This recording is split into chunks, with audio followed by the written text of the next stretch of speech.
हिंदू धर्म छोड़कर बुद्ध का रास्ता अपनाया था। उन्होंने इसकी घोषणा 1936 में अपने भाषण जाति भेद का उच्छेद यानी एनिहिलेशन ऑफ कास्ट में कर दी थी, लेकिन उन्होंने धर्म परिवर्तन 1956 में जाकर किया। इस बीच उन्होंने सभी धर्मों का अध्ययन भी किया। भारत में वर्ण व्यवस्था, जाति आधारित विभाजन और भेदभाव से बाबा साहब भीमराव अंबेडकर इतने दुखी हुए कि उन्होंने आस्था और उपासना की पद्धति को हमेशा के लिए त्याग दिया।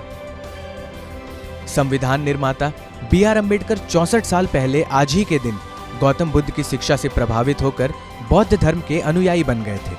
14 अक्टूबर 1956 को महाराष्ट्र के नागपुर में बाबा साहेब ने अपने 3,80,000 समर्थकों के साथ हिंदू आस्था को छोड़कर बौद्ध धर्म का पालन करने लगे।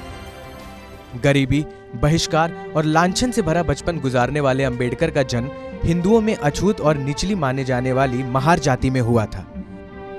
तिरस्कारपूर्ण बचपन जीकर जवान होने वाले अंबेडकर ने एहसास किया कि शिक्षा ही भारत में उन जैसे लाखों करोड़ों लोगों के जीवन में प्रकाश ला सकती है। इस दौरान उन्होंने महसूस किया कि धर्म के झूठे आवरण ने मानव के बीच में गहरा भेदभाव पैदा किया है। धर्म का चोला कई बार इस गैर बराबरी वाले भाव को कवच प्रदान करता है। यह समझ आते ही बाबा साहेब के मन में हिंदू धर्म को लेकर विरक्ति पैदा होने लगी। भेदभाव और छुआछूत का अंत करने के लिए भीमराव अंबेडकर ने कानून का सहारा लिया। इसमें उन्हें सफलता भी मिली, लेकिन हिंदू समाज में जड़ जमा चुके छुआछूत, गैर बराबरी जैसी कुरीतियों को वे जड़ से मिटा नहीं पा रहे थे। इसी दौरान उन्होंने ऐतिहासिक वक्तव्य दिया और कहा कि मैं हिंदू पैदा तो हुआ हूं, लेकिन हिंदू मरूंगा नहीं। 14 अक्टूबर 1956 को जब उन्होंने बौद्ध धर्म की दीक्षा ली तो कई हिंदू मान्यताओं को सिरे से खारिज कर दिया। उन्होंने बौद्ध धर्म स्वीकारते हुए कहा, मैं मानव मात्र के विकास के लिए हानिकारक और मनुष्य मात्र को ऊंचा नीचा मानने वाले अपने पुराने हिंदू धर्म को त्यागता हूं और बौद्ध को स्वीकार करता हूं।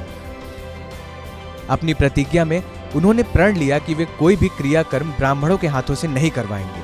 उन्होंने कहा कि वे इस सिद्धांत को मानेंगे कि सभी इंसान एक समान हैं और समानता की स्थापना का प्रयत्न करेंगे। समाज के लिए डॉक्टर भीमराव अंबेडकर द्वारा किए गए कार्य